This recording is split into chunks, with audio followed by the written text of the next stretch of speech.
الله أكبر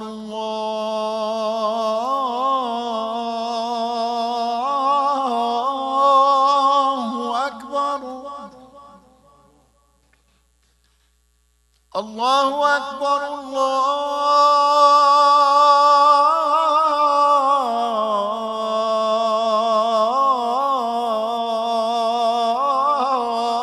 الله أكبر. أشهد أن لا إله إلا الله.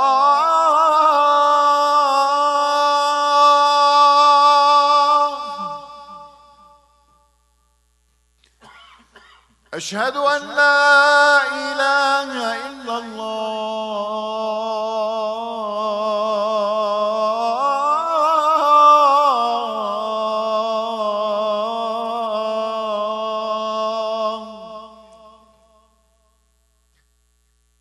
أشهد أن محمدًا رسول الله.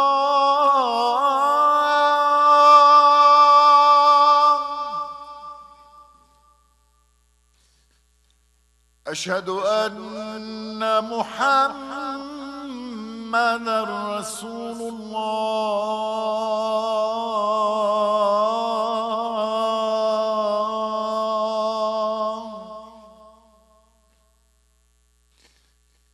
حي على الصلاة.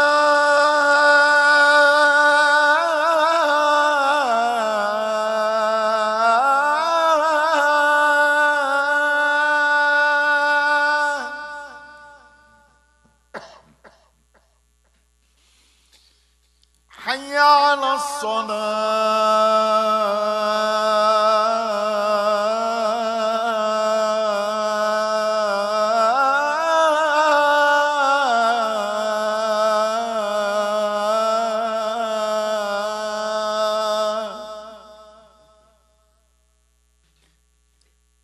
حي على الفلاح.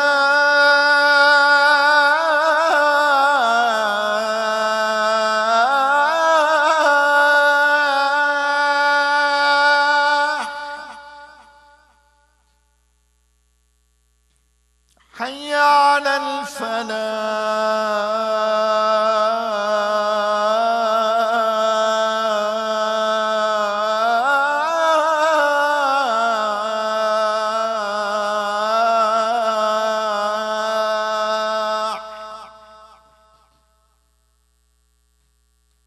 الله أكبر الله أكبر. لا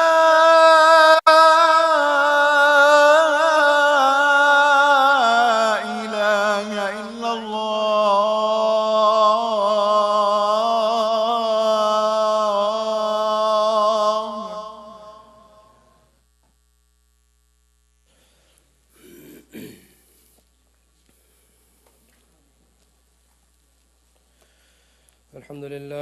الحمد لله نحمده ونستعينه ونستغفره ونؤمن به ونتوكل عليه ونعوذ بالله من شرور أنفسنا ومن سيئات أعمالنا.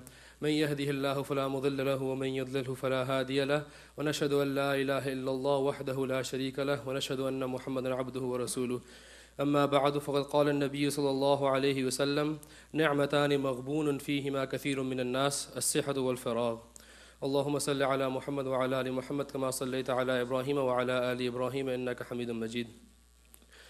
My dear respected brothers, sisters and elders, in this era, money is one of those things that we value a lot. And it's not that it's wrong to value money, it's not that we shouldn't be after money, it's not that we shouldn't try to earn as much money as we can. Allah subhanahu wa ta'ala, He says in the Quran, وَلَا تَنْسَ نَسِيبَكَ مِنَ الدُّنْيا. Whatever provisions we have allotted for you in this life, don't forget them. Make sure you earn those provisions. However, it should not be the only thing that we have, that we assign value to. The Sahaba, they told Prophet Muhammad sallallahu alaihi wasallam, they said, ذَهَبَ أَهْلُ الدُّثُورِ بِالْأُجُورِ.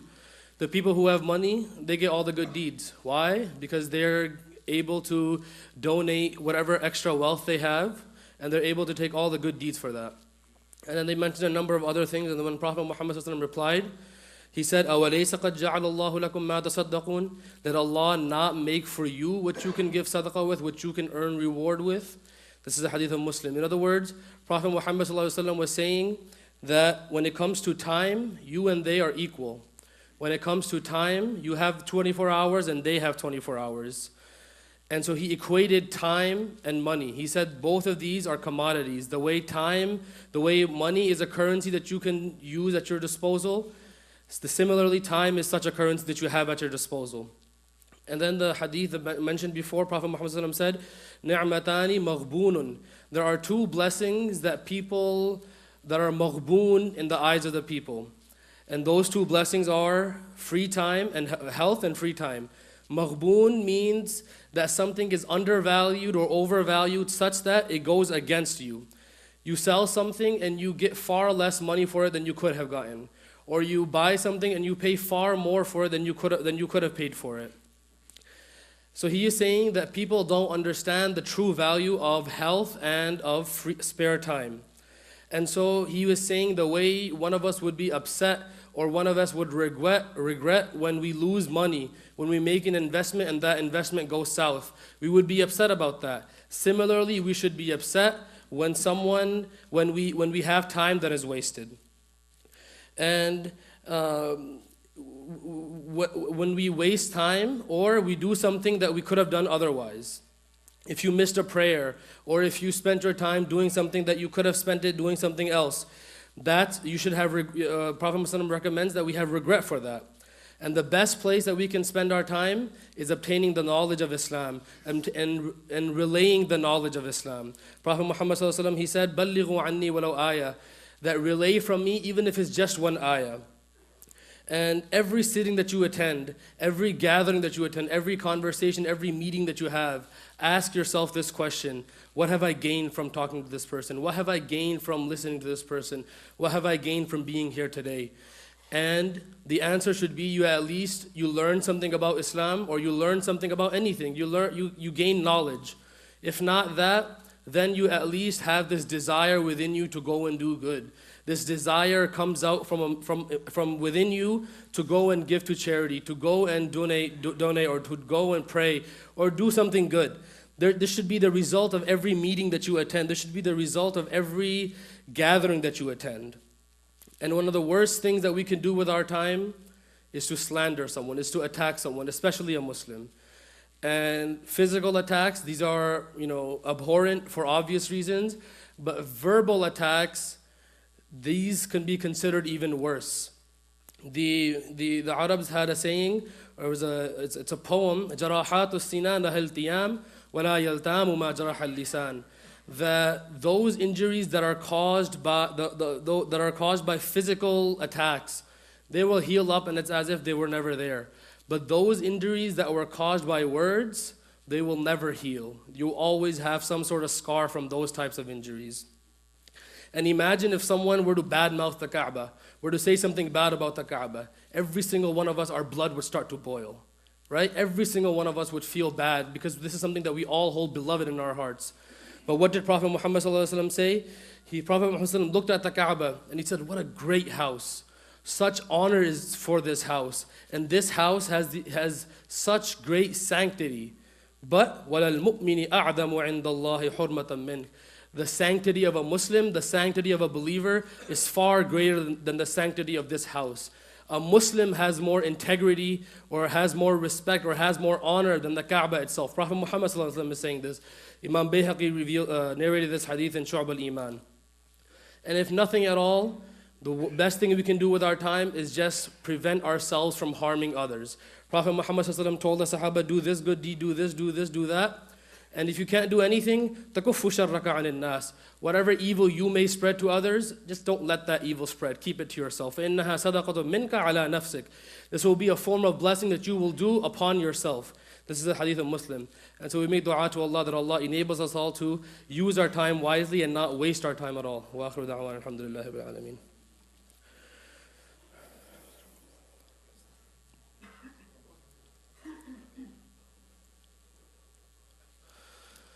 Alhamdulillah, Alhamdulillah wa kafa wa salamun ala ibadihi alladhina istafa amma ba'd.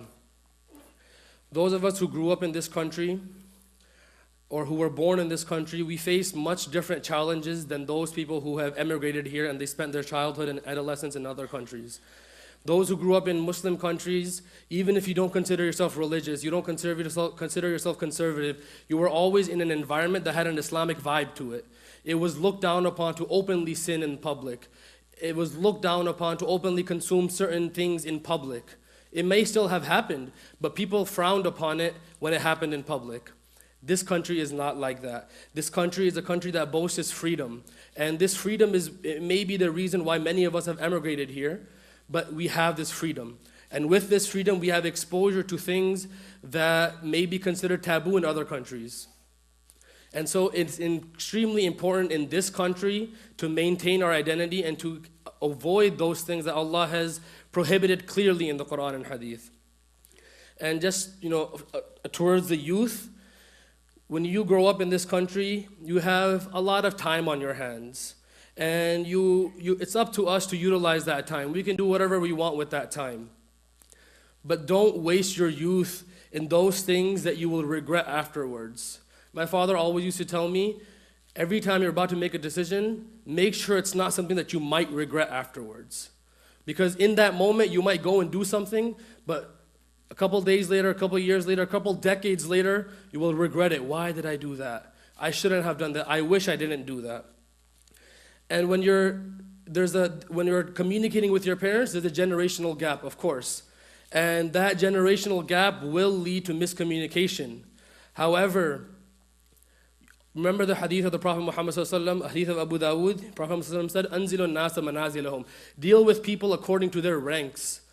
You have to understand that your parents have the best in mind for you. You have to understand that there's no way a parent would want anything bad for their child.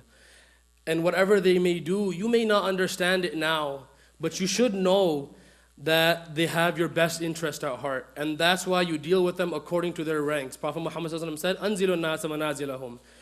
Think about it from their point of view. Why are they telling you not to do this? Why are they telling you to do this? And then turning towards the parents, it may be inappropriate for me to address the parents, but when you are raising your kids in this country, you cannot have a totalitarian parenting style. That does not work in this country. It doesn't work in other countries either, for that matter. You can't just simply say to your kids, this is the way we're going to do something, and that's it, no questions asked. That is not going to work in this country.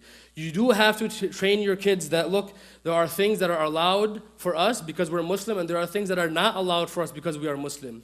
However, don't make it a burden on them. Why? Because every single time you say, you can't go to so-and-so's house or you can't eat so-and-so thing, every time you say that, a little bit of hatred will start developing in their hearts if you don't explain it to them properly. Because you're just laying down the law. You're not giving them a reason to understand why we're doing this. And slowly, you will develop, your children will develop, not necessarily a hatred, but an animosity or an estrangement towards Islam, that this is not something for us. And may Allah protect us all if this happens, when the children finally get their freedom, they take it to the extreme. And a lot of times this leads to mental health issues, and a lot of times this leads to social issues. And to the parents as well, I will say, remember the hadith. Prophet Muhammad ﷺ said, "Anzilun nasa manazilahum." Deal with people according to their ranks. Your children may not understand why you are telling them you can't eat so and so thing. They won't understand it. So you have to go down to their level and explain it to them so that they will understand it. You can't just simply say, "Because I said so." That won't work. It might work for a few years, but then eventually when they grow older, it will not work. And so we make dua to Allah that Allah enables us all to use our time wisely and to raise our children properly in this country. And after, we're going to have the Jummah prayer right now, and after the Jummah prayer, we will have a janazah an al-ghaib for our brothers and sisters in New Zealand. And it's very tragic what happened there, and we make dua to Allah that Allah accepts them all and enters them into Jannah without any hisab, without any judgment. And Prophet Muhammad ﷺ said that whoever, a woman came to Prophet Muhammad ﷺ and said, my son was killed in battle. If you tell me he's in Jannah, I'll be at ease. And if you tell me he's not in Jannah, I'll figure it out.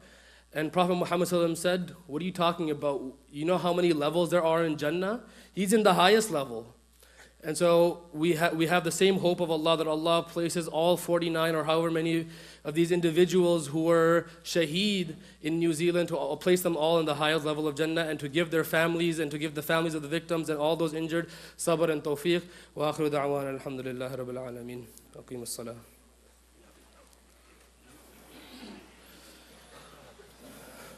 الله أكبر الله أكبر أشهد أن لا إله إلا الله أشهد أن محمد رسول الله حي على الصلاة حي على الفلاح قد قامت الصلاة قد قامت الصلاة الله أكبر الله أكبر لا إله إلا الله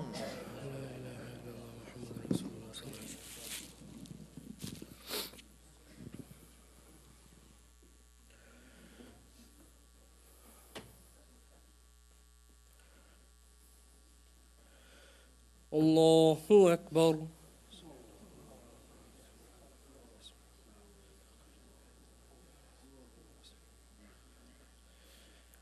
الحمد لله رب العالمين الرحمن الرحيم مالك يوم الدين إياك نعبد وإياك نستعين اهدنا الصراط المستقيم صراط الذين أنعمت عليهم غير المغضوب عليهم ولا الضالين.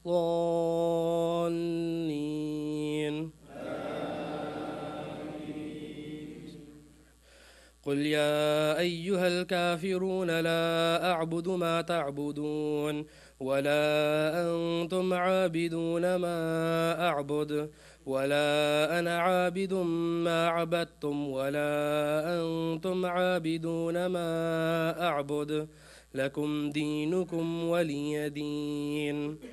الله أكبر.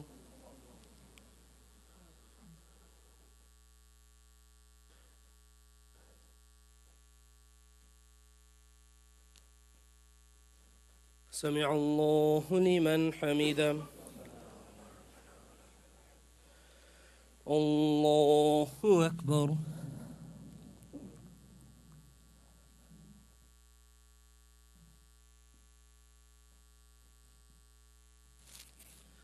الله أكبر. الله أكبر.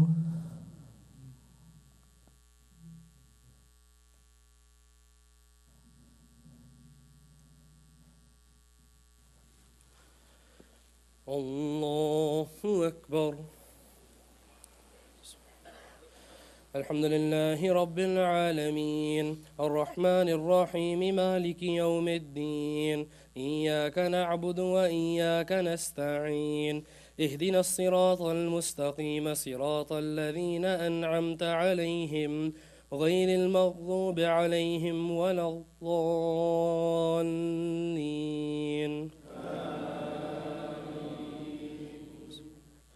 قل هو الله أحد الله الصمد لم يلد ولم يولد ولم يكن له كفوا أحد. الله أكبر.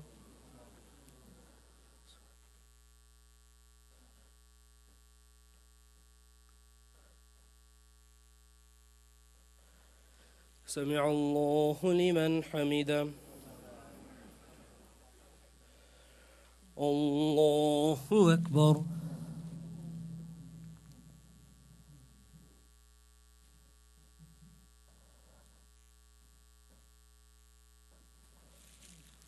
الله أكبر. الله أكبر.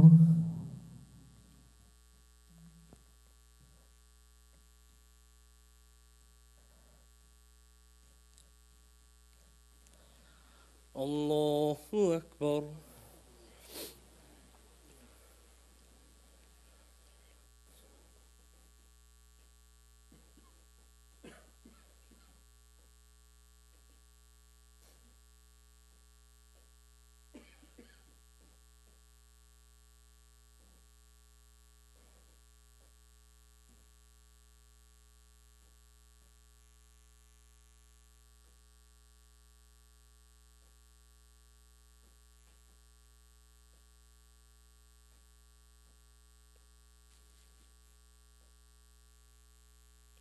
السلام عليكم ورحمة الله.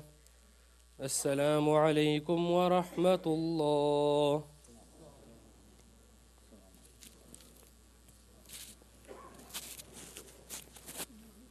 السلام عليكم ورحمة الله وبركاته.